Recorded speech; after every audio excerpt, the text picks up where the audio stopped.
Hello दोस्तों, स्वागत है भूत की और रूबरू कराने वाली डरावनी कहानी में।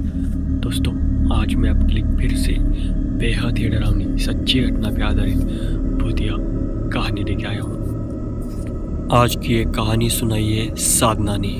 तो चलिए दोस्तों, सुनते हैं साधना की कहानी। साधना ने बताया कि उनके गली में एक घर था। घर यानी ऐसा था कि पहले उस घर में बहुत सारे लोग रहते थे। काफ़ी बड़ा परिवार था, यानी 4 भाई और उनके पिताजी, उनकी माताजी और उनके बच्चे। तो कम से कम ऐसे सब कुल मिला के 15-16 लोगों का परिवार था।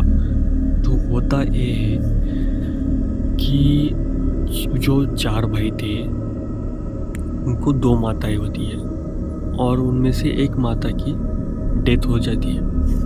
तो जो एक माता जी की डेथ हो जाती है तो ऐसा होता है कि उनके 2 बच्चे होते हैं, यानी जो 4 भाई है तो उनके 2 बच्चे और दूसरे मतलब उनके माता जी के 2 बच्चे, यानी कि मतलब 2 औरत के 2 बच्चे ऐसे थे ये 4 भाई। तो जिस माता जी की डेथ हो जाती है तो मरते टाइम गांव में नहीं थी, वो मतलब गांव से दूर सिटी हॉस्पिटल में थी, क्योंकि उनका इलाज गांव के हॉस्पिटल में या आसपास के हॉस्पिटल में नहीं हो रहा था, उनको बाहर ले गया था। तो उनकी डेथ हो जाने के बाद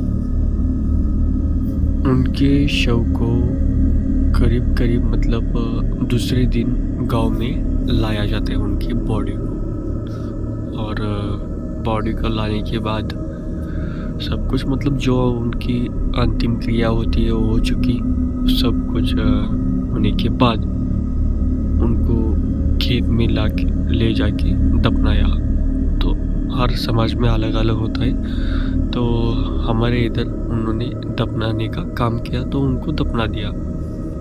तो सब कुछ होने के बाद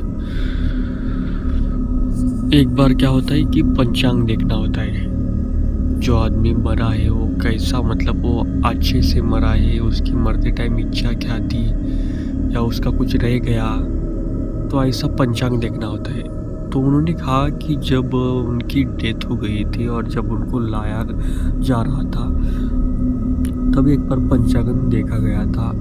तो जो पंचांग देखने के बाद जो निकला वो स्वामी ने बताया कि अभी डेथ होके 1 दिन पूरा हो चुका था।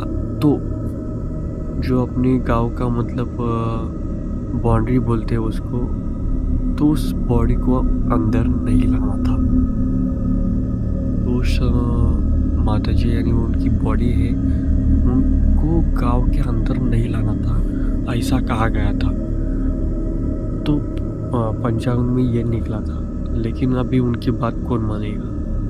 होता है ना, देखो अभी मतलब किसी की डेथ हो जाती है और कभी कभी बहुत दिन 1-2 दिन लेट हो जाता है तो गांव में लेके आते हैं, तो उस तरह निकलता है। तो हमारे भी इधर माता जी का वैसा निकला था और गांव में नहीं लेके आने के लिए कहा था, क्योंकि कुछ भी बुरा घटित हो सकता है, ऐसा उस पंचांग में लिखा था। तो फिर भी उनको मतलब गांव में लेके आए थे और उनकी पूरी अंतिम क्रिया हो चुकी थी। और एक बार जब अंतिम क्रिया होने के बाद पंचांग देखा गया, ये लिखा था कि अभी जिस घर में तुम रह रहे हो वो घर तुमको खाली करना पड़ेगा। खासकर जो दूसरे माँ के 2 बेटे थे उनके लिए ये पंचांग बेहद ही खराब था। तो अभी उनके पास दूसरा घर नहीं था रहने के लिए। अभी डेथ होके 4-5 दिन गुजर गए थे। तो साधना ने बताया एक रात की बात है, गली में सब मतलब सन्नाटा छाया हुआ था। रात के करीब 11-11:30 बजे का टाइम हुआ था। सब सो चुके थे। मैं भी अपने घर में मेरे कमरे में सोई थी। मेरे कमरे की खिड़की खुली थी, मतलब मैं मोबाइल देख रही थी, अभी सोई नहीं थी। यानी मोबाइल का आवाज़ भी काफ़ी अंधेरा गया था और मैं रील देख रही थी। तभी मैं रील देखते देखते एकदम मेरी कमरे की जो खिड़की है, मेरा मन किया कि मैं खिड़की की तरफ देखूं और मैं खिड़की की तरफ देखने लगी। तभी मैंने देखा कि खिड़की के बाहर एकदम मतलब अजीब सा पूरी गली में, यानी जो दिख रहा था जितना, एक अजीब सी रोशनी छाई हुई है। वो बेहद ही अजीब थी, जिसे देखने के बाद एकदम घुटन सी हो रही थी। तो मैं खिड़की के पास आके खिड़की के बाहर झांकने लगी। मैंने गली में चारों तरफ देखा। मैंने देखा कि जिस वो घर है जो मतलब अभी कुछ दिनों पहले एक माताजी की डेथ हुई है, उनके घर की तरफ देखा। एक अजीब सी खामोशी, सन्नाटा छाया हुआ था और मैंने देखा कि उस खामोशी, उस सन्नाटे में कोई तो ऐसी काली परछाई नज़र आ रही थी। मतलब वो पूरी तरह से काली थी और अजीब से बेहद ही डरावनी परछाई थी। उस घर के सामने खड़ी है। उस घर का दरवाज़ा बंद था और वो उस दरवाजे की तरफ देख रही थी, जिसे देखने के बाद मुझे थोड़ा डर लगा, क्योंकि मैं समझ नहीं पा रही थी आखिर वो कौन हो सकता है। अभी रात के 11:30, यानी बहुत टाइम हो गया था। सब सो गए थे और रास्ते की बीचों बीच वो परछाई खड़ी थी और उस घर की तरफ देख के घूरी जा रही थी, जिसे देखने के बाद मुझे अभी थोड़ा डर लगने लगा। मैं उस परछाई की तरफ देखने लगी। तभी मुझे ऐसा महसूस हुआ कि वो परछाई मेरी तरफ आ रही है, जिसे देखने के बाद मेरे शरीर पर रोंगटे खड़े हो गए।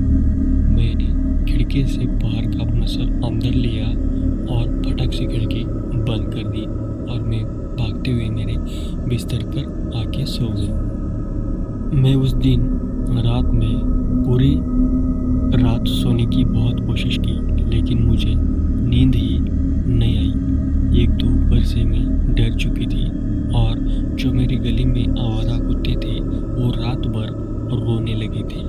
ऐसे 5-6 कुत्ते एक जगह पर आके जोर जोर से रोने लगे थे, जो कि वो सुनने में या देखने में बेहद ही डरावना था। अभी उस दिन से मेरी गली में रहने वाले लोगों को हर एक दिन, यानी हर एक दिन की रात बेहद ही बुरी तरह से काटनी पड़ी थी। दोस्तों, इस कहानी का पहला भाग मैंने 8 मिनट तक का बनाया है। अभी इसका दूसरा भाग में जल्द ही अपलोड कर लूँगा। अगर आपको ये कहानी सुननी है तो मेरे इस वीडियो को पहले तो दोस्तों लाइक कीजिए, ताकि मुझे समझ आए कि आपको ये कहानी पसंद आ रही है। मैं जल्द से जल्द दूसरा भी वीडियो इस कहानी का अपलोड कर दूँगा। चलिए दोस्तों, मिलते हैं कहानी के अगले भाग में। कहानी आपको कैसी लगी ज़रूर बताना, और हो सके तो दोस्तों मेरे इस चैनल को सब्सक्राइब कर देना। हो सके तो क्या दोस्तों, मैं ज़रूर आपके लिए ऐसी कहानियाँ लेके आऊँगा जो कि आपको बेहद ही पसंद और अच्छी लगेगी।